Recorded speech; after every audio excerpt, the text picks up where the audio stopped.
कुछ नए कंसेप्ट सीखते हैं, है ना। तो आपको अगर बेहतरीन मैथ पढ़नी है तो मेरा फाउंडेशन बैच ज्वाइन कर लेना, जिसको डिटेल में पढ़ना है, ठीक है, डिटेल में, ठीक है। 5 PM मेरी क्लास होती है और कंप्लीट बैच आपको मिल जाएगा। आपको मेरे फाउंडेशन बैच के साथ साथ अन्य सभी सब्जेक्ट भी मिल जाएंगी। आप किसी भी एग्जाम की तैयारी मेरे फाउंडेशन बैच से कर सकते हैं। SSC एग्जाम में आपको वो बैच मिलेगा। कैट सब्सक्रिप्शन पर आपको जाना है, 12 और 24 महीने का आपको कोर्स लेना है और हैवी रेफरल कोड में साहिल 10 लगा देना है। जैसे ही आप साहिल 10 लगाओगे, you have to apply the code, apply the credit point, जो कि अगर हो तो आपको मैक्सिमम डिस्काउंट मिलेगा। और साहिल 10 कोड लगाकर आप अन्य किसी भी कैटेगरी में कोर्स ले सकते हो, आपको वहां भी डिस्काउंट मिल जाएगा मैक्सिमम। तो यही फायदा है, यही सबसे बड़ी अपॉर्चुनिटी है कि आप इसी मंथ कोर्स ले लें, जिससे कि आपको मैक्सिमम डिस्काउंट मिल जाए, ठीक है। स्टार्ट करते हैं। मैं अभी 10:30 बजे आपको एग्जाम एनालिसिस भी करवाने वाला हूँ सेकंड शिफ्ट का, तो जुड़ना मत भूलिएगा वाईफाई स्टडी चैनल पर 10:30 बजे, ठीक है। स्टार्ट करते हैं आज का पहला क्वेश्चन।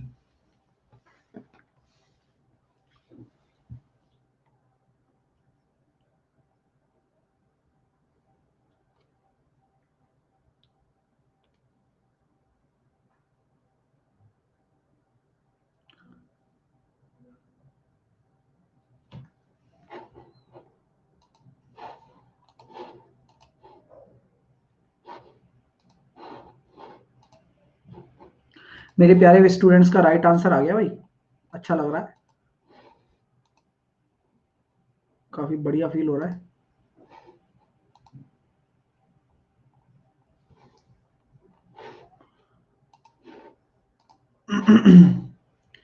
क्या बोला जा रहा है देखते हैं। 6 सेंटीमीटर त्रिज्या वाले एक अर्धगोले को पिघलाकर 1 सेंटीमीटर त्रिज्या वाली कितनी गोलाकार गोलियां बनाई जा सकती हैं, बताओ। तो अर्धगोले का आयतन कितना होता है सर, 2/3 पाई आर क्यूब, यही होता है। और यहां पर आर बराबर कितना है, 6। तो यहां पर आर बराबर कितना है, 6 है सर। तो बड़ी आकृति यही है ना। और कितनी गोलियां बनाई जा सकती हैं छोटी छोटी, जिनका आयतन कितना होगा, 4/3 पाई आर 1 सेंटीमीटर की त्रिज्या की। गोलियां तो पूरी बनेंगी, पिघलाया आपका जा रहा है अर्धगोला।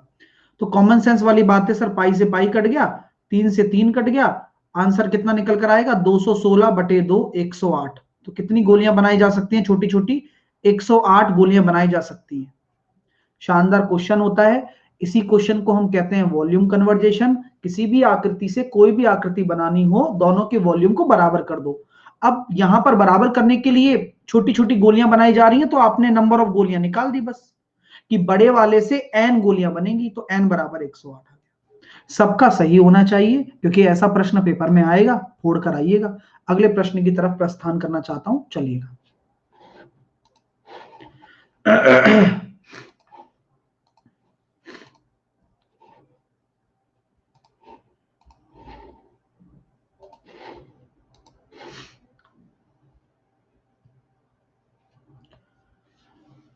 आराम से करिए ना, कोशिश करा करो कि गलत एक भी ना हो, एक भी गलत ना हो।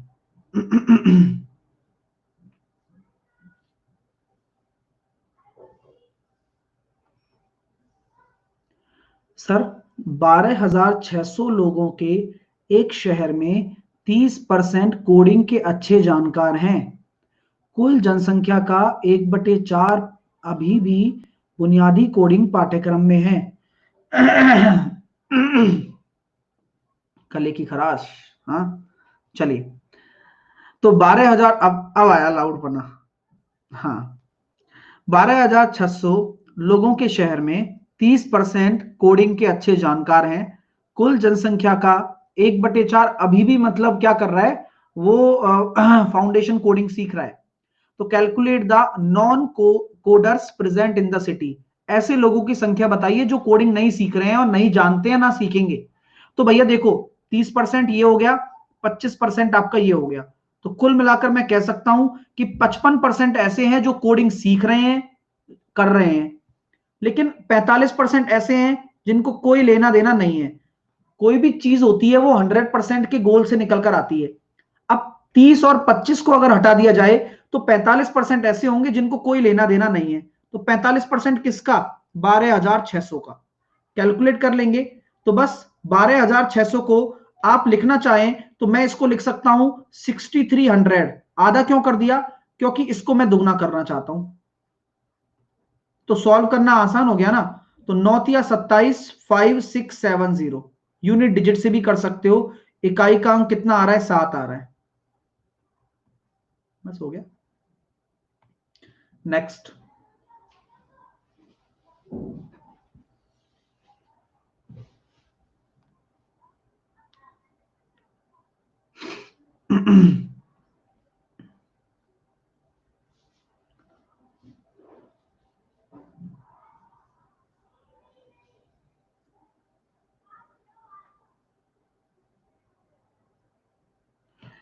चलिए, नीचे दी गई आकृति में एक त्रिभुज एबीसी की भुजा AB पर लंब CO डाला गया है, यानी कि CO आपका AB पर लंब डाला गया है। BCO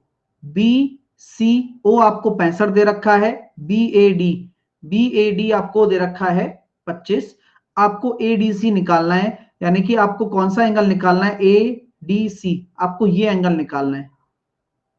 निकालते हैं भाई। बहुत प्यारा कंसेप्ट बताऊंगा, बस आप लोग फोकस बनाए रखिएगा। सर कैसे करेंगे? तो आप देखिए ट्राइंगल BOC में ये आपका 65 है, ये आपका 90 है, तो ये वाला कोण क्या हो जाएगा? बताते जाओ, बस चीजें सीखनी है ना।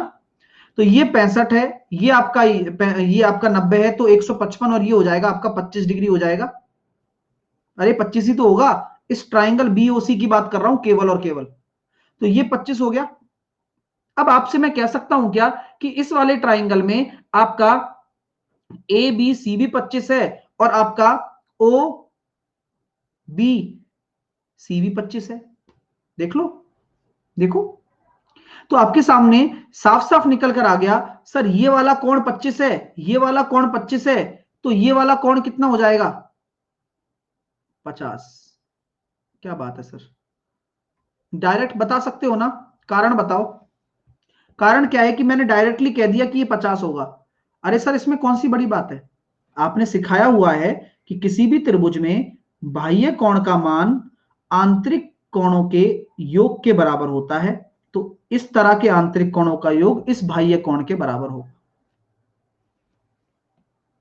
ठीक है, क्लियर हो गया? ये हुई ना बात। नेक्स्ट करो।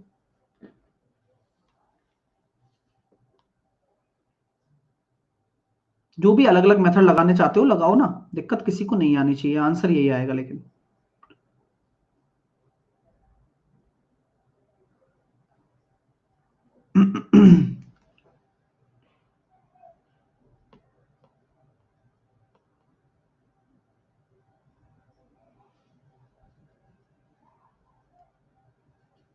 बहुत बढ़िया।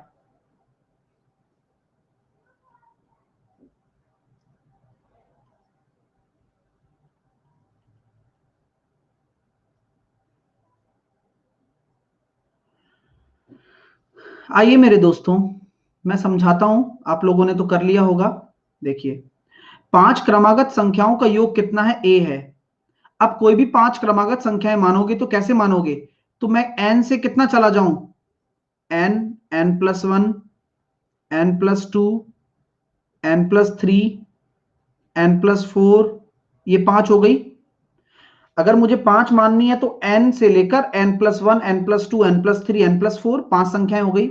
अब उसके बाद की 5 और, उसके बाद की 5 और कहां तक चले जाएगा? n+5, n+6, n+7, n+8 और n+9। यहां तक आप में से किसी को कोई दिक्कत है क्या? मैंने ये 10 संख्याएं आपको इस प्रकार दे दी। ठीक है, अब बोला गया है कि पहली 5 क्रमागत संख्याओं का जो योग है वह A है। हालांकि ये चीज मैं आपको पहले भी बता चुका हूं, लेकिन फिर भी चलो मेरा मन कर रहा है दोबारा बताने का, कि अगर इनका योग आपको A दे रखा है तो कितना हो रहा है? 5n+7 और 3 10 बराबर A हो गया। बोलो। और उसके बाद की जो 5 पूर्णांक है उनका योग कितना है? B है। तो उसके बाद की 5 पूर्णांक कितनी हो गई? 5n+7, 6 और 5 11, 11 और 9 20, और 20 और क्या कहते हैं 15, 35, 35। ये कितना हो गया, b हो गया। ठीक है, अब आपसे क्या कहा जाता है, b माइनस a कर दो, कितना आ रहा है 25 बटे 100 कर दो, बटे 4, 1/4 आंसर आ गया। तो जब आपको कुछ भी ना आए तो ट्राई किया करो, ना कि ये सोचा करो ट्रिक क्या लगाऊं, वो क्या लगाऊं, ये क्या लगाऊं, वो नहीं सोचना है। आपको बस अपना प्रोसेस फॉलो करना है। पेपर यही है, गणित क्या सिखाता है, गणित कभी भी ये नहीं कहता कि भाई तुमसे नहीं होगा। आप ज्यादा सोचने लग जाते हो कि मैं ये भी रट लूं, ये भी रट लूं, ऐसे काम नहीं चलेगा। आपको सिंपल क्वेश्चन को सॉल्व करना है, आंसर अपने आप आने लगेंगे। ठीक है, चलिए नेक्स्ट। सर एन क्या है, एन कुछ भी हो सकता है, उसकी टेंशन तुम्हें क्या लेनी है। जब मैं कह रहा हूं कि आप कोई भी मानो, अब जब आप इसमें से ये घटाओगे तो ये तो कट गया, अंतर 25 आ गया, बस उससे क्या फर्क पड़ता है। चलिए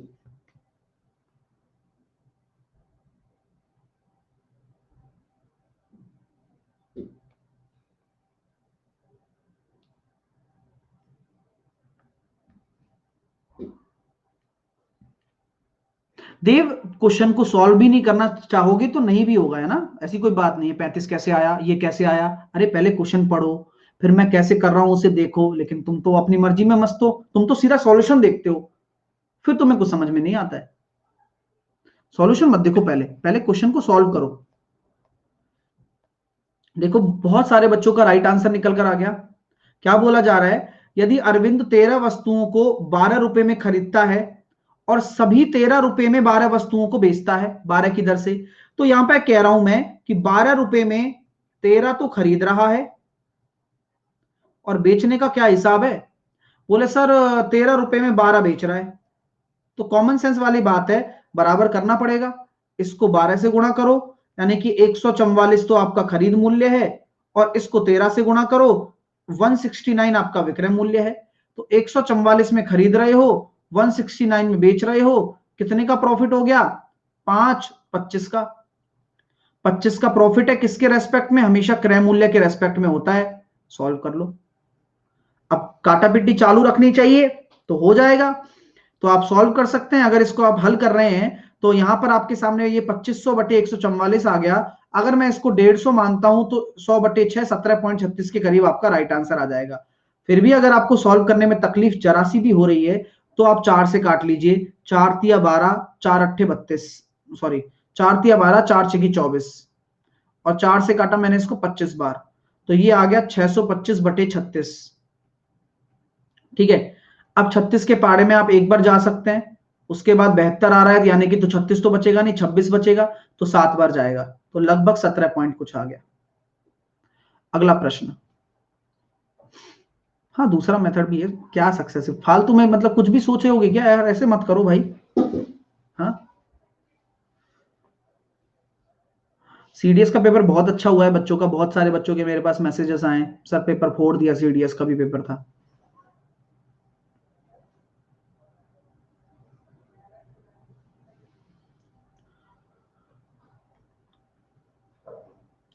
बारह भुजाओं वाले एक नियमित बहुभुज की बात की जा रही है, तो उसमें आंतरिक और बाह्य कोण के बीच का अंतर, जब n बराबर आप 12 बोल ही रहे हो तो यार मैंने बताया और ना आए ऐसी बात हो सकती है क्या। एक्सटर्नल एंगल अगर आपको निकालना है तो मैंने क्या कहा था, 360 डिग्री बटे 12, तो यहां से कितना निकल कर आएगा, 30 डिग्री। ये लो, जब एक्सटर्नल एंगल 30 डिग्री आ गया तो इंटरनल एंगल क्या हो जाएगा, खुद बताइए आप, क्या हो जाएगा आंतरिक कोण। सर दोनों का योग 180 होता है, तो ये 150 होना चाहिए। और आपको क्या पूछा गया, इनका अंतर ही पूछा गया है, तो इनका अंतर कितना आ जाएगा, 120, बस वही आंसर है। तो यहां पॉइंट क्या निकल कर आता है, internal angle plus external angle का जो योग होगा वह 180 होता है हमेशा, प्रत्येक कोण के लिए। चलिए हाँ 150 कैसे आया बताओ। तो यार बिल्कुल ही मतलब इसको किराए पे दे दिया है क्या। अरे भाई लिखा है, बोल रहा हूं ना, 30 डिग्री आपके सामने एक्सटर्नल एंगल है जो कि 12 का भाग देने पर आता है। इंटरनल एंगल क्या होगा, जब नीचे लिख दिया है कि दोनों का योग 180 होना चाहिए, तो ये 30 है तो ये 150 नहीं लिख सकते हो क्या? वाकई में ये दिक्कत है?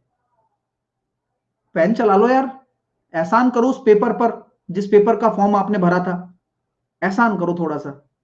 चलिए, तो यहां पर हम कह सकते हैं 120 डिग्री हो जाएगा, और इनका भी डिफरेंस निकालना है। चलिए, 1800 नहीं होगा, जो मर्जी कर लो यार, क्या फर्क पड़ता है तुम्हें?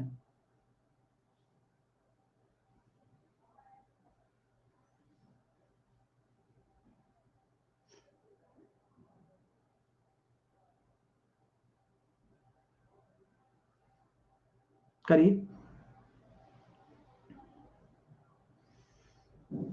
कह रहा है सर जिसको समझ में नहीं आ रहा अब वो क्या करे? वो फटकार के सोए, क्योंकि 2 साल मेहनत नहीं कर पाया तो अब क्या कर लेगा? ए 10 दिन में किसी कार्य को करता है, ठीक है, 4 दिन के लिए इस शर्त पर कार्य करता है, फिर बी इसे 9 दिनों में पूरा करेगा। अच्छा, तो ऐसी बात है कि क्या हो जा रहा है कि ए 10 दिन में कोई काम करता है, ठीक है, अब वह 4 दिनों के लिए काम कर रहा है बस, कि भाई मैं सिर्फ 4 दिन काम करूंगा, ठीक है। फिर उसने शर्त ये लगाई कि बाकी जो बचा हुआ काम है वो 9 दिन में बी कर लेगा। तो सॉल्व कर दिया, 6a बराबर कितना आ गया? 9b आ गया। तो ए और बी की एफिशिएंसी का जो रेशो आएगा वो कितना आएगा? 3×9, 3×2=6। टोटल वर्क निकाल के बताओ। सर ए की एफिशिएंसी यहां 3 रख दूं तो 30 मेरा टोटल वर्क हो गया। बोला गया है अगर ए और बी दोनों साथ में काम करें तो कितने दिन लगेंगे? दोनों साथ में काम करेंगे तो 3 और 2 5 की एफिशिएंसी से 30 काम 6 दिन में निपट जाएगा सर, बढ़िया तरीके से। तो 6 डेज आपका राइट आंसर आने वाला है। सर 6 कैसे आया? 10 में से अगर 4 चले जाएंगे तो 6 ही बचेगा। बहुत इंटरेस्टिंग डाउट है। चलिए आइए,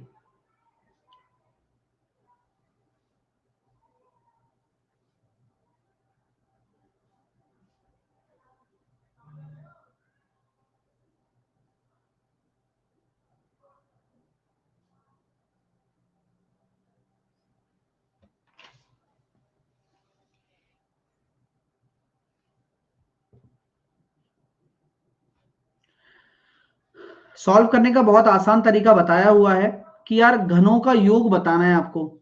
अब घनों का योग 9 से 17 बताना है, तो कैसे निकालेंगे सर? आपको पता है हमेशा यहां पर जो एन क्यूब होता है, जो कि क्या होता है, एन इंटू एन प्लस 1/2 होता है, यहां पर 1/2 का होल स्क्वायर, यहां पर हमेशा फर्स्ट एन का निकाला जाता है, यानी कि प्रथम एन का, प्रथम एन प्राकृतिक संख्याओं का। तो आप बताइए 9 से 17 अगर आपको निकालना है तो कैसे निकालोगे? तो आप 1 से 17 निकालोगे, माइनस कर दोगे 1 से 8, तो 1 से 17 निकालोगे और 1 से 8 माइनस कर दोगे, तभी तो 9 से 17 बचेगा। ये तो कॉमन सेंस है, समझ में आ रहा है सबको? ये 1 से 17 का योग निकालूंगा और 1 से 8 का योग घटा दूंगा, तभी बचेगा 9 से 17, अन्यथा बचेगा ही नहीं। यस सर, तो बस लगा दो। तो 17×18/2 का होल स्क्वायर माइनस 8×9/2 का होल स्क्वायर। सॉल्व करने पर कितना आ रहा है सर? 17×9 का होल स्क्वायर माइनस 9×4 = 36 का होल स्क्वायर। तो 36 का तो 1296 आ गया, और 9 17×9 करेंगे तो हमारे पास कितना निकल कर आ रहा है? 153, है ना? 153 का होल स्क्वायर करना है। तो 153 का होल स्क्वायर कैसे निकालेंगे? 150 आप बेस ले सकते हो, या फिर आप वैसे भी देख सकते हो डबल यूनिट डिजिट से। तो कितना हो जाएगा वैसे करने पर? 23409 हो जाएगा, 23409 हो जाएगा, -1296, -1296, ठीक है।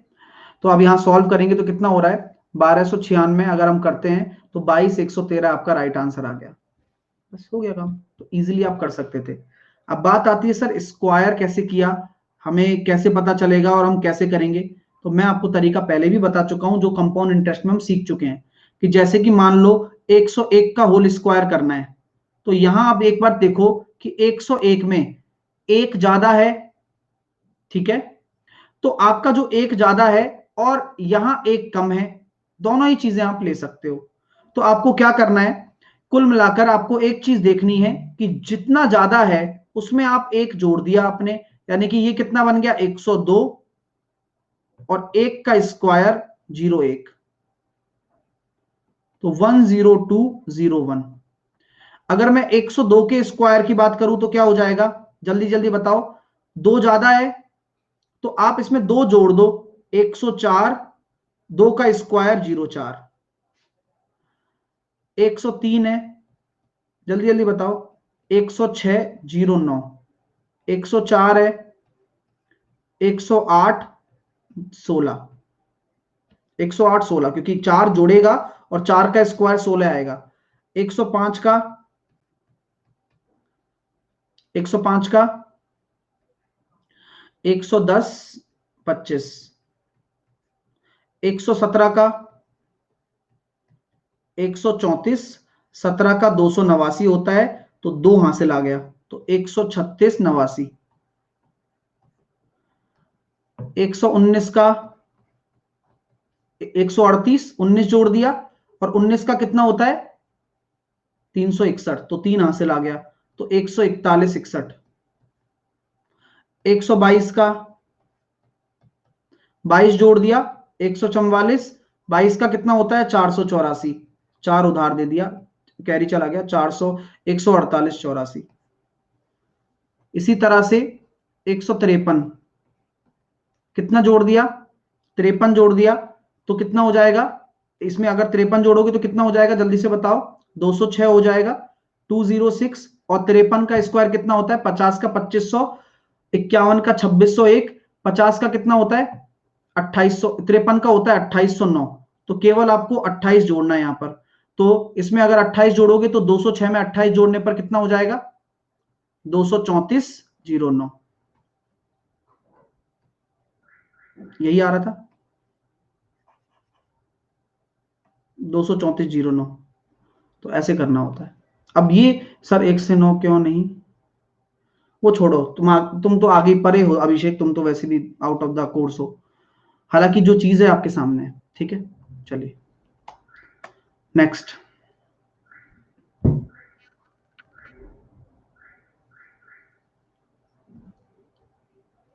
अरे क्यों करना, जब हम 100 का बेस लेके सीख रहे हैं तो क्या दिक्कत है।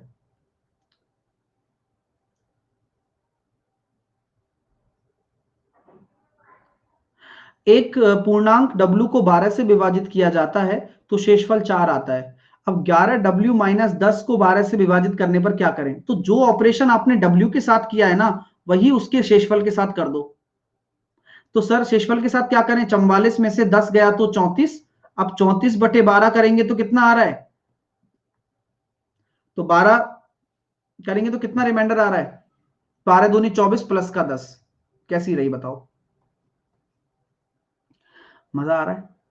तो जो चीज आप उस W के साथ कर रहे हो ना वो सेम चीज आप उसके साथ कर दीजिए, किसके साथ, जो भी इसका रिमाइंडर होता है उसके साथ, आंसर आ जाएगा। देखिए दोबारा समझाता हूं क्या किया है, W को डिवाइड 12 से डिवाइड करने पर आपका 4 रिमाइंडर आ रहा है, तो 11W माइनस 10 करने पर क्या होगा, तो अब कहां से लाओगे आप W, तो जो रिमाइंडर है वही सारा मैटर करेगा क्योंकि 12 से ही डिवाइड आप कर रहे हो, तो सेम ही चीज है।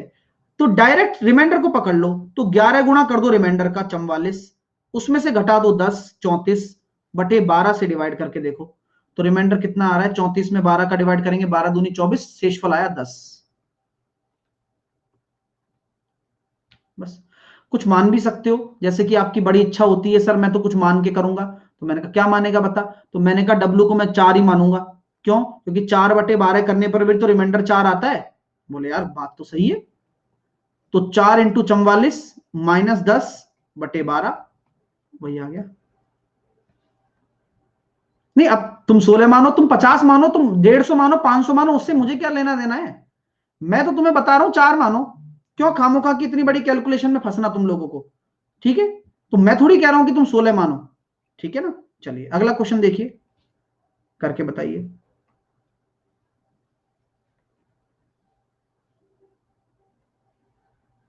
16 ले तो करो सॉल्व, वही आएगा।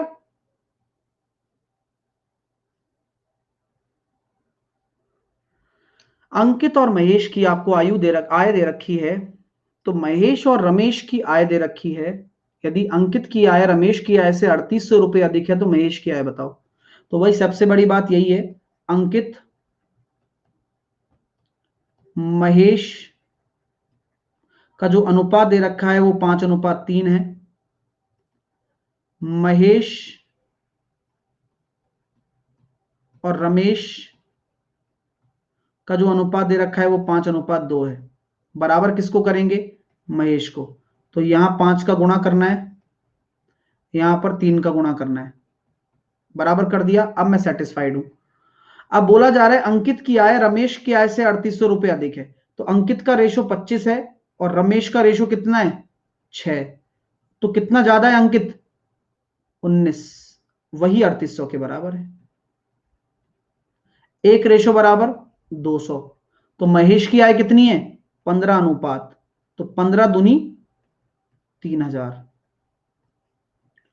Option number C. फोड़ रहे हो? मजा आ रहा है? आएगा भी, आप पढ़ते रहिए, बस पेपर ऐसे ही आने वाला है। अगला क्वेश्चन। एक बच्चा कह रहा है नंबर सिस्टम कहां से पढ़ूं? जहां पढ़ाया है वहां से पढ़ो, जहां मैंने पढ़ाया है वहां से पढ़ो।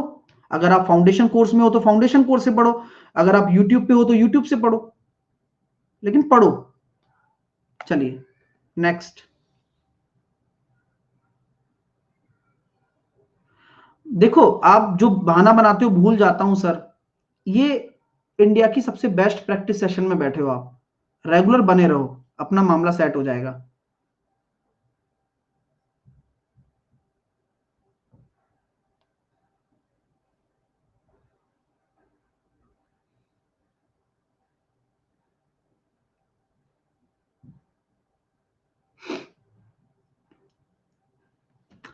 एक 110 मीटर लंबी एक ट्रेन है जो 60 किलोमीटर प्रति घंटा की गति से चल रही है। ट्रेन की विपरीत दिशा में 6 किलोमीटर प्रति घंटा की गति से चलने वाला एक आदमी अपने कितने समय में गुजरेगा? तो ये बताओ, विपरीत दिशा अगर चल रही है तो सबसे बड़ी 3 ही चीज होती हैं इसमें, डिस्टेंस बराबर स्पीड इनटू टाइम। समय तुम्हें निकालना है। दूरी कितनी हो जाएगी? 110 मीटर ट्रेन की है, ठीक है। आदमी की कुछ होता नहीं है। विपरीत दिशा का मतलब क्या होगा ये बता दो बस। विपरीत दिशा से क्या तात्पर्य है? चाल सर जुड़ जाती है। बस सेकंड में बोला गया है तो इसको 5/18 से गुणा कर दिया, मीटर प्रति सेकंड में बदल दिया, समय निकाल देना है। तो 11 से काटेंगे 6 बार, 3 6, तो टी बराबर हो गया 6 सेकंड का समय लगेगा। 6 second will be your right answer, option number B, 6 second. एक बच्चा कह रहा है 15 फरवरी को एग्जाम में क्या पढ़ना है? सिलेबस देखो खोल के, नोटिफिकेशन जो आया था ना 2 साल पहले, मिल जाएगा वो, है ना। देखो मैंने वैसे कल परसों भी एक वीडियो बनाया, उसमें देख लेना सिलेबस क्या है एक बार। तो पूरा सिलेबस पढ़ जाओ एक बार तो आप, उससे जल्दी हो जाएगा वैसे कवर।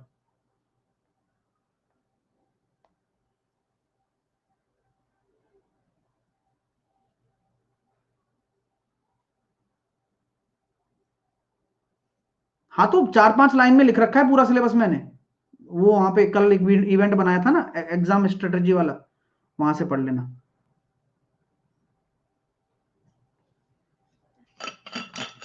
एक बच्चा कह रहा है सर ये लोग मजे लेते हैं। मजे लेते नहीं, मजे देते हैं।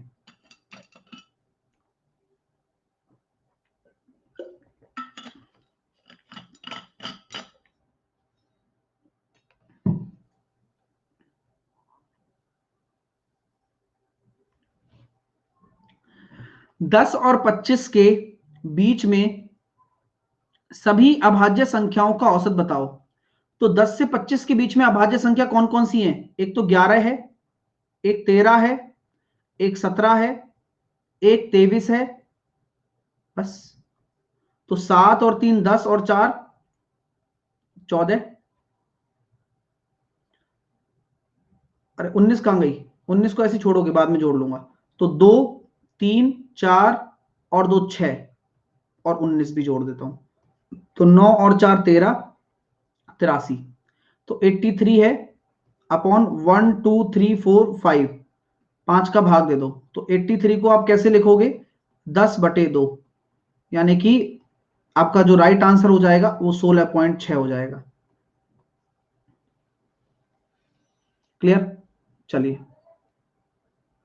नेक्स्ट।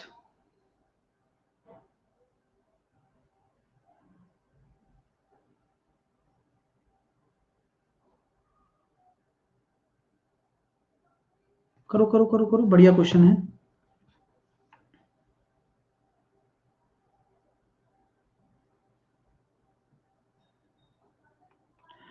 अ, राकेश शर्मा कह रहे हैं सर कैच द मैथ से 8 क्वेश्चन मिले आज सीडीएस में।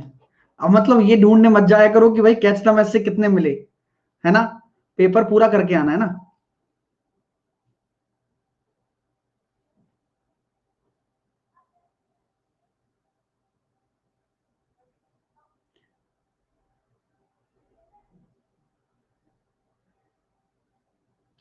देखिए, एक बैंक प्रति अर्ध वर्ष में 5% चक्रवृद्धि ब्याज देता है।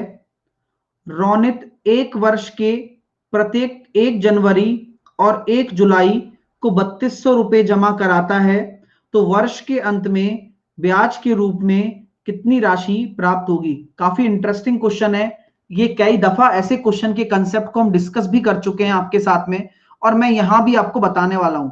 तो प्लीज शांति बनाए रखें क्योंकि क्वेश्चन बड़ा ही प्यारा है। तो मैं आपसे कह सकता हूं क्या कि जो आपकी रेट है वो क्या होगी, बताओ। क्या रेट आधी होगी क्या इस केस में? क्या रेट को आधा करोगे क्या? नहीं करोगे। कारण पहले से ही अर्धवर्ष में दे रखी है, पहले से ही जो गिवन है वो अर्धवार्षिक रेट है। Got it?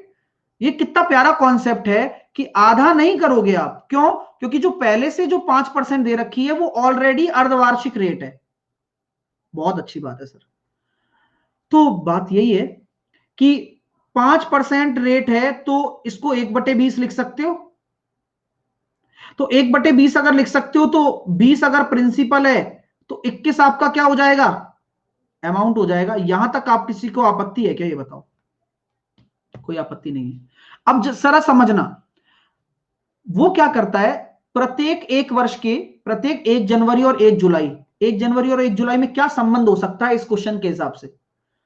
दोनों में 6 महीने का गैप है, फिक्स 6 महीने का गैप है। यानी कि 3200 रुपए पहले जो 1 जनवरी को जमा कराए होंगे तो वो साल के एंड में कितनी बार आपको ब्याज दे चुके होंगे? 3200 रुपए जो 1 जनवरी को जमा कराए हैं वो आपको 2 बार ब्याज दे चुके होंगे।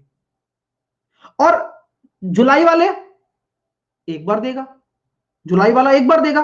तो पहले 20 से 21, 20 से 21 2 बार लगा देता हूं, यानी कि यहां आ रहा है 400 और यहां आ रहा है 441। तो ये 400 किसके बराबर है, वही प्रिंसिपल 3200 के बराबर। तो एक बराबर आपका कितना निकल कर आ गया, 800। तो 41 रेशो जो ब्याज है, सॉरी, एक बराबर कितना निकल कर आ गया, 8। तो 8 एकम 8, 8 चौके 32। तो ये हो गया सर 328। तो ये हो गया। किसी को कोई दिक्कत, किसी को कोई समस्या? नहीं। अब क्या एक ब्याज 20 से 21 वाला नहीं बनेगा क्या? वो भी तो बनेगा। जहां 20 बराबर आपका 3200 होगा तो एक बराबर कितना आ जाएगा, 160। 160 रुपए यहां से बनेंगे, तो 160 और जोड़ दो। तो 328 में 160 और जोड़ने पर तो 8, 8 और 4, 488। कॉमन सेंस क्लियर हुआ? जो पैसा जनवरी में लगाया उस पर 2 साल का ब्याज पाया, और जो पैसा जुलाई में लगाया उस पर 1 साल का ब्याज पाया। और ब्याज क्या होता है, अमाउंट में से प्रिंसिपल को घटाया 1 रेशो। यहां भी 41 रेशो। भाई 41 रेशो ही तो होगा, 400 प्रिंसिपल है और 441 ये है, तो 41 रेशो, 1 रेशो की वैल्यू 8। खत्म काम। चलिए,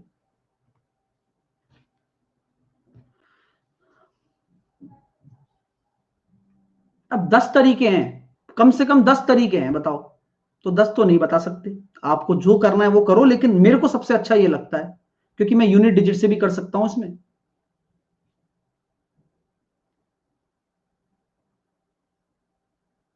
बताओ भाई क्या आंसर आएगा।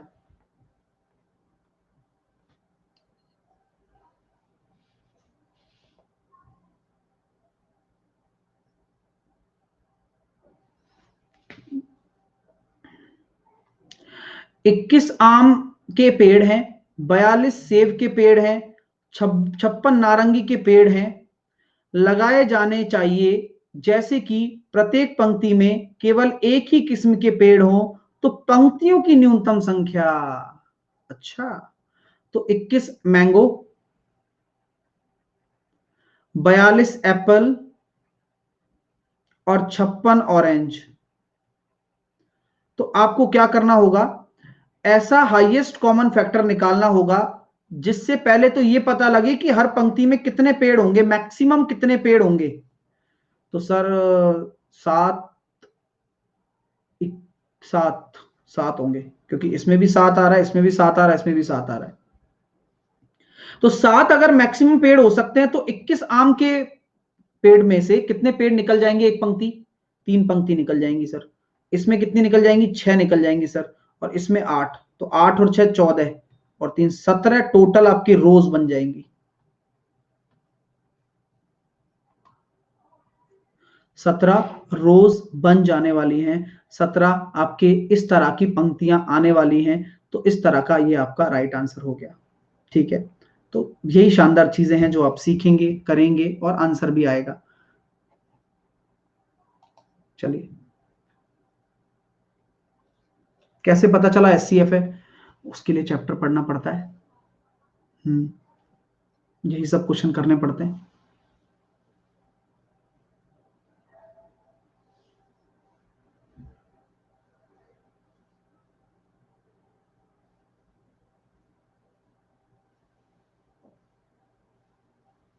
पूछो कौन सा चैप्टर, पता नहीं लग जाए, तुम छुप के रहा करो तुम लोग जो ये पूछते हैं कौन सा चैप्टर। रेलवे वाले किसी ने पकड़ के ले जाएंगे, तुम्हें जबरदस्ती नौकरी दे देंगे सरकारी। हाँ,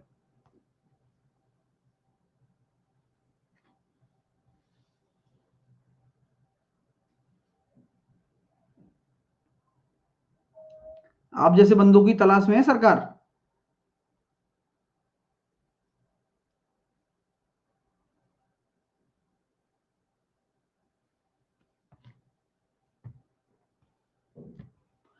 क्या करें भाई, एक्स के वास्तविक मान के लिए इस द्विघात समीकरण की मैक्सिमम वैल्यू।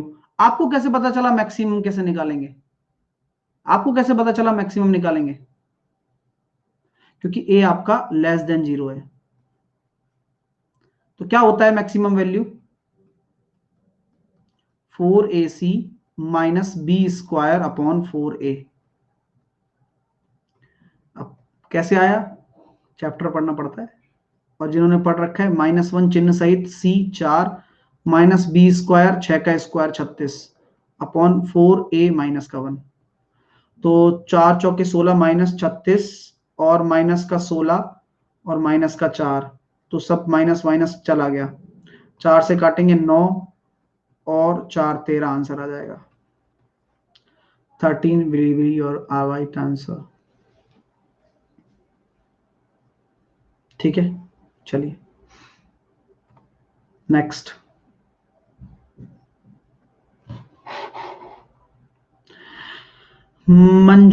मंजली, गुड नेम, बहुत अच्छा नाम है सर। गुड इवनिंग, आज मेरा एग्जाम था और सारे यहीं से आए थे। बहुत बहुत बहुत अच्छे टीचर हैं, आपके पढ़ने में जादू है, कैच द मैथ के सारे question. Thank you so much.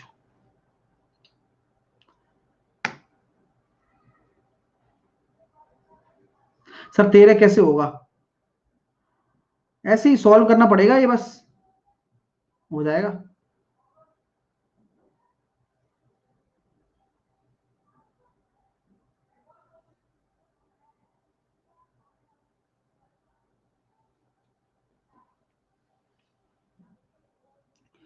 एक वस्तु की परिवहन लागत वस्तु की कीमत का 20% है। वस्तु के मूल्य में 30% की वृद्धि हुई और परिवहन लागत में 50% की कमी होती है। यदि पहले वस्तु को 20% के लाभ पर इतने में बेचा जाता था तो लाभ प्रतिशत बनाए रखने के लिए विक्रय मूल्य क्या होना चाहिए। इस क्वेश्चन में बहुत सारे लोगों की सिट्टी पिट्टी गुम हो गई होगी। चलिए इस क्वेश्चन को करते हैं। आइए, एक वस्तु की परिवहन लागत वस्तु की परिवहन लागत वस्तु की लागत का 20% है। यानी कि अगर मैं आपसे कह देता हूं कि मेरा जो वस्तु है वो 100 रुपए का पड़ा है, तो मेरा ट्रांसपोर्ट चार्ज कितना होगा? क्वेश्चन को पढ़ना है, बहुत जरूरी है, क्योंकि आप जब पढ़ोगे नहीं ना तो आपसे क्वेश्चन हो ही नहीं सकता। तो ट्रांसपोर्ट चार्ज कितना है? लागत का 20%, यानी कि 20 रुपया। अगर 100 में अगर मेरी वस्तु है तो लागत का 20% आपका ये है परिवहन चार्ज। अब वस्तु के मूल्य में 30% की वृद्धि हो जाए तो वस्तु का मूल्य अब कितना पड़ जाए? 130। कैसे सर? अरे भाई 100 थी ना पहले, अब 30% की वृद्धि हो जाए। मैं कुछ नहीं कर रहा हूं, मैं तो सिर्फ क्वेश्चन को पढ़ रहा हूं, और आप भी देखिए कि क्वेश्चन पढ़ने में कितना दम है। आइए, और परिवहन लागत में 50% की कमी हो जाए, यानी कि पहले अगर परिवहन लागत 20 थी तो अब 10 हो जाए ट्रांसपोर्ट चार्ज। ठीक है गुरुजी। तो पहले वस्तु को 20% के लाभ पर इतने में बेचा गया था, तो लाभ प्रतिशत बनाए रखने के लिए अब विक्रय मूल्य क्या होना चाहिए? अब आइए देखते हैं। अब यहां तक तो सेट है सबका मामला, यहां तक सेट है सबको। चलो सर, अब आप मुझे बताओ कि अगर ये आपका टोटल क्रय मूल्य है कितना? 120, और उस पर कितना? 20% का प्रॉफिट, यानी कि 120% और, यही तो 5760 के बराबर होगा। हाँ या ना बोलते जाओ। यही तो 5760 के बराबर होगा। किसी को कोई दिक्कत? कोई दिक्कत नहीं होनी चाहिए। यही तो मैं कह रहा हूं कि भाई यही तो सेलिंग प्राइस है, कि पहले वस्तु को, तो पहले वस्तु की कीमत ये 20% का लाभ, यानी कि 120/100, यही तो सेलिंग प्राइस के बराबर है। तो 12 144 से काटोगे तो कितना आ रहा है? कितना आ रहा है काटा पीटी करने पर?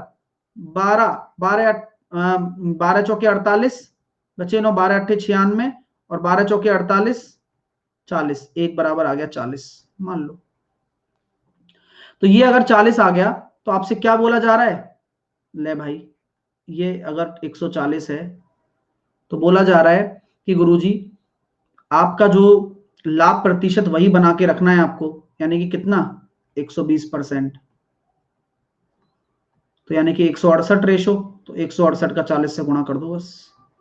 क्या बात है सर, हो गया। और क्या भाई, 1 रेशो बराबर 40 आया, लाभ प्रतिशत वही 20% होना चाहिए, इतने में बेचोगे, अपना काम हो गया। 120 कैसे आया सर? 20% का लाभ है ना, जब लाभ होता है तो 120% पर ही तो बेचोगे। करते हो नहीं? चलो, ट्रांसपोर्ट चार्ज दे रखा है ना उसमें।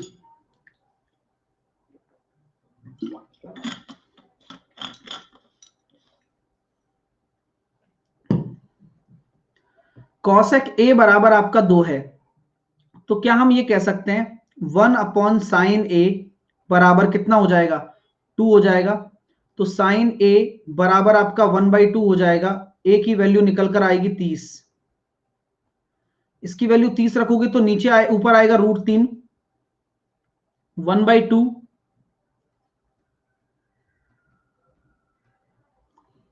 तो √3 प्लस 1/1 प्लस √3। ओके, क्योंकि 2 से 2 कट जाएगा, सॉरी 2 प्लस √3। रैशनलाइज करूंगा, √3 प्लस 1 प्लस 2 प्लस √3, ऊपर नीचे कॉन्जुगेट का गुणा करने पर नीचे तो आ गया 1, तो √3 से √3 चला गया, केवल 2 बचेगा। फोड़ दिया भाई। नेक्स्ट,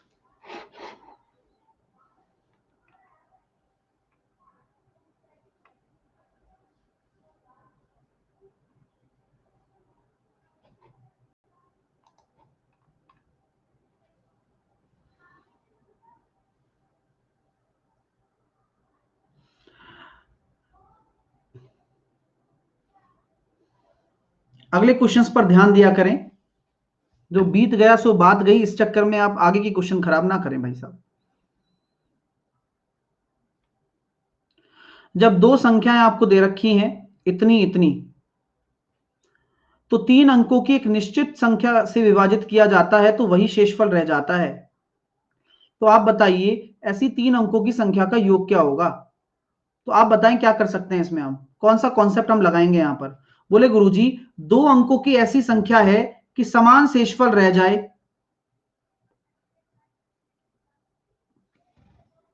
तो एचसीएफ का खेल है।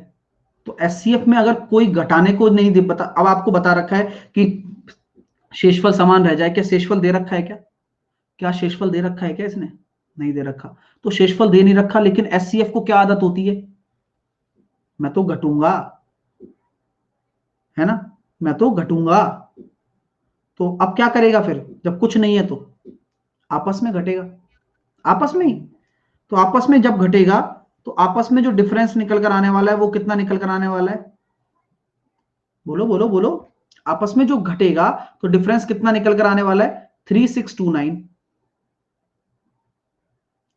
अब क्या ये एचसीएफ है क्या? एचसीएफ हो सकता है ये? नहीं हो सकता। क्यों? क्योंकि सर ये इवन नंबर आ गया, पॉसिबल ही नहीं है। ठीक है, तो इसके टुकड़े जो होंगे वो एचसीएफ होंगे। टुकड़े क्या हो सकते हैं? अब टुकड़े करना पड़ेगा। देखो थोड़ा सा टिपिकल टास्क है, मैं मानता हूं, लेकिन यही आपका मतलब सबसे बड़ा जुगाड़ होना चाहिए। तो देखो अब मैं आपको सिखाऊं कैसे होता है, मैं सिखा दूं, अगर आपको तकलीफ ना हो तो। मैं सिखाना चाहता हूं यार, इसके टुकड़े कैसे निकालूं गुरुजी। अब देखिए, क्या ये संख्या किसी भी सम संख्या से डिवाइड होगी क्या? नहीं होगी। 5 से होगी क्या? नहीं होगी। 3 से होगी क्या? 6 और 3 9 और 2 11 और 9 20। नहीं होगी। 9 से होगी? नहीं होगी। अब बचा क्या? 7। 7 से होगी क्या? 7 पंजे 35, बचा एक, 7 एकम 7, नहीं हो रही। अब 11, 6 और 9 और 6 15 और 5, नहीं हो रही। फिर 13, 13 एकम 13, 13 दूनी 26, बचे 10, और 13 सत्ते 91, बचे 11, नहीं हो रही। 17, 17 दूनी 34, बचे 2, 17 एकम 17, 5, नहीं हो रहा। 19, 19 से जा रहा है। सर इतना करना पड़ेगा? क्यों नहीं कर सकते? कोई तुम नवाब हो, क्यों नहीं करोगे भाई? नंबर आ रहा है, क्वेश्चन आ रहा है, समझना भी ऐसे है। अब आपको उसमें 3 अंकों की संख्या लेनी है, तो 3 अंकों की संख्या ये है 191। तो बस इसका ही आपको अंकों का योग करना है, 11। ऐसे निकाला जाता है कॉन्सेप्ट को। ठीक है, तो आपको 3 अंकों की बड़ी से बड़ी संख्या निकालनी है, तो आपने निकाल दी। नेक्स्ट।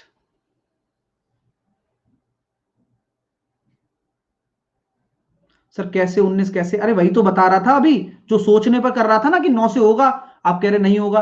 तो हम 19 वहीं से निकाला हमने।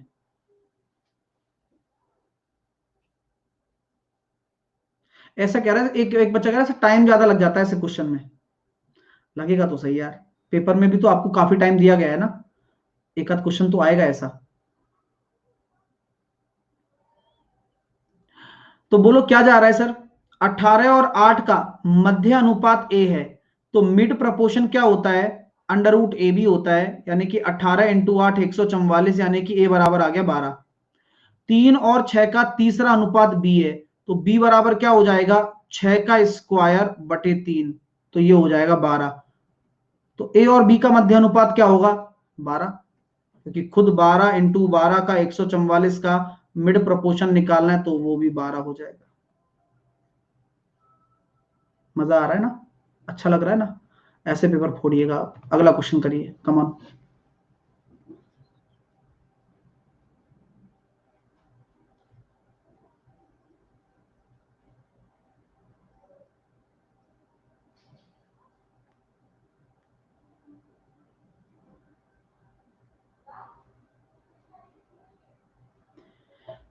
एक वृत्त और एक वर्ग का कुल क्षेत्रफल दे रखा है 5450। वृत्त का व्यास 70 सेंटीमीटर है, और तो बस वृत्त का व्यास दे रखा है, तो 35 आपका कितना हो जाएगा?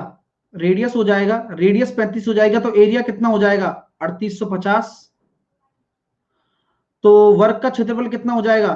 3850। अगर मैं इसमें से घटा दूं तो 0 0, कितना बच रहा है? अरे कितना बच रहा है? 1600। तो ये वर्ग का एरिया हो गया। तो वर्ग की भुजा कितनी हो जाएगी? 400। तो परिधि कितनी हो जाएगी?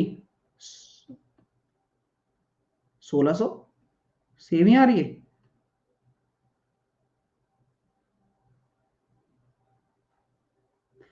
अरे 40 होगा भाई, क्या कर रहे हो। तो 40 होगा और परिधि कितनी हो जाएगी 160, परिधि हो जाएगी 160, ठीक है। और इसका इसका वृत्त की परिधि कितनी हो जाएगी, सरकमफेरेंस 220 होता है। तो आंसर कितना आ जाएगा 160 प्लस 220, 380। मजा आ गया ना, चार्ट का मजा है जो आपको अच्छा लग रहा है, ठीक है। नेक्स्ट, हाँ 3850 कहां से आ गया, ये यही तो होता है देखो। अब फर्क कितना पड़ गया पता है, अगर कोई नॉर्मल बच्चा करे ना तो कितना टाइम लगे मैं बताता हूँ, देखो कैसे लगेगा टाइम। जब आपकी रेडियस आपकी 35 निकलेगी तो सबसे पहले आप क्या करोगे, पाई आर स्क्वायर निकालोगे। तो पाई आर स्क्वायर एरिया निकालोगे वृत्त का, तो कितना हो जाएगा 22/7। आर की वैल्यू हो जाएगी 35 इंटू 35। यहां सॉल्व करोगे, 7×5 = 22, 110, तो 3850। सरकमफेरेंस निकालोगे तो कितना हो जाएगा 2 पाई आर, तो वही आर की वैल्यू 35 रखोगे, तो यहां से निकल कर आएगा 220, क्योंकि हमें जरूरत है परिधि से। अब इसमें से आप घटाओगे 3850, तो वर्ग का एरिया ए स्क्वायर होता है, भुजा स्क्वायर, तो ये 1600 के बराबर हो गया। तो भुजा निकल कर आ गई 40, तो भुजा निकल कर आ गई, तो इसका परिमाप कितना हो जाएगा 160। 40 का इंटू 4 करने पर 160। अब 160 ये परिमाप है और 220 ये है, दोनों को जोड़ने पर 380 आएगा। नेक्स्ट, चलो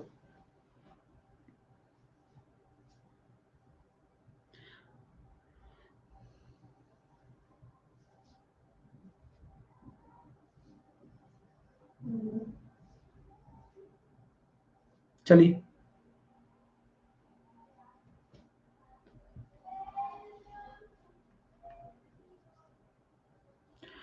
6 पुरुष हैं भैया, 8 लड़के हैं 10 दिनों में, और 26 पुरुष और 48 लड़के 2 दिनों में काम कर सकते हैं।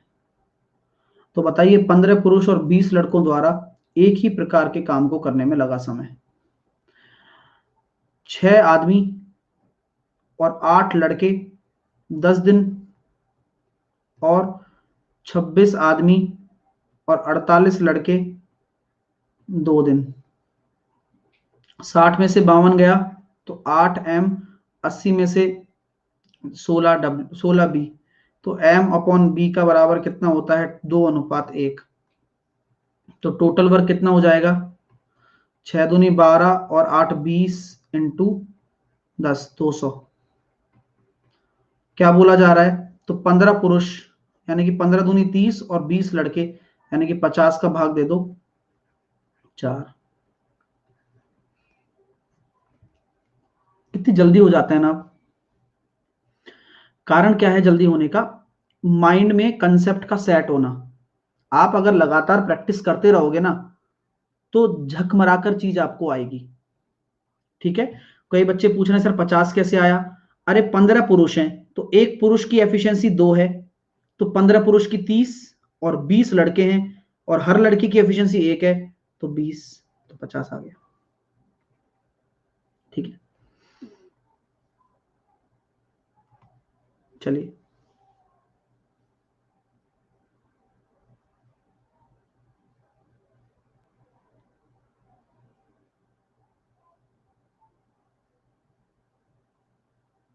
ये कह रहा है बॉय मैन वुमेन रहेगा, तो तब तब करेंगे उस टाइप के क्वेश्चन को।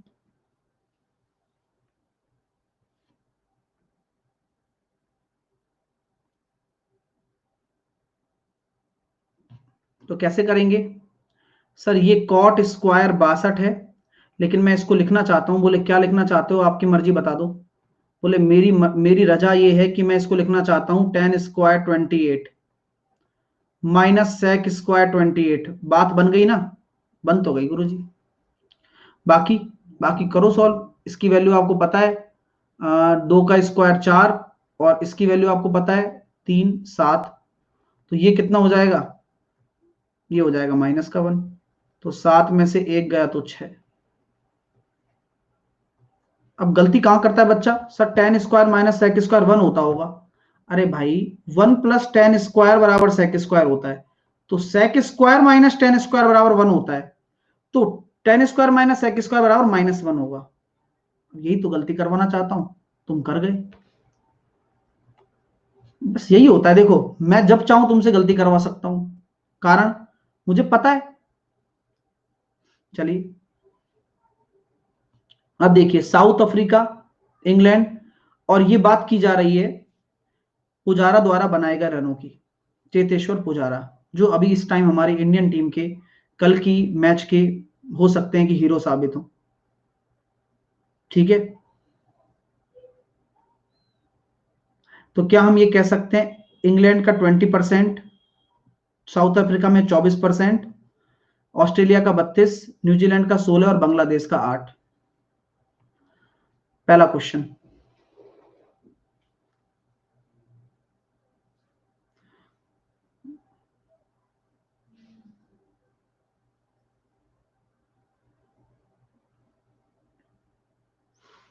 कल आ रहा है विराट की सेंचुरी, है ना?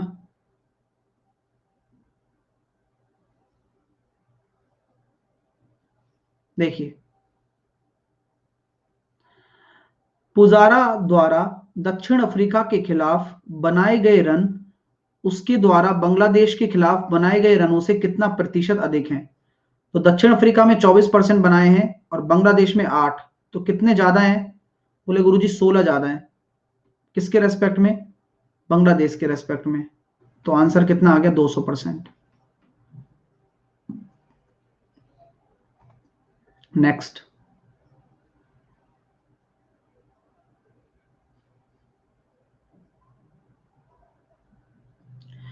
पुजारा द्वारा बनाए गए कुल रन 1875 हैं। तो पुजारा द्वारा दक्षिण अफ्रीका और न्यूजीलैंड के खिलाफ बनाए गए रनों का अंतर, तो न्यूजीलैंड 16 और दक्षिण अफ्रीका 24, तो 8% निकालना है। तो 1875 का 8% निकालिए। तो सर कैसे निकालूं? बोले निकालना तो पड़ेगा। तो 8×5 = 4, 8×7 = 56 और 4 60, 6 18 8 144 और 6 150। तो 150 आपका राइट आंसर आ गया। तो डायरेक्ट यहां पर अंतर निकाल लिया करो, और डायरेक्ट अंतर निकालना आंसर हो जाता है बस। दिए गए वृत्त में ऑस्ट्रेलिया के खिलाफ बनाए गए रन का केंद्रीय कोण कितना होगा? बताओ। तो ऑस्ट्रेलिया का है 32%, तो 32/100 गुणा 360। तो 0 से 0 इकाई अंक कितना आ रहा है? 6 दूनी 12। तो 0.2 वाला आंसर है, केवल एक ही है। क्या बात है गुरुजी, ये हुई ना बात।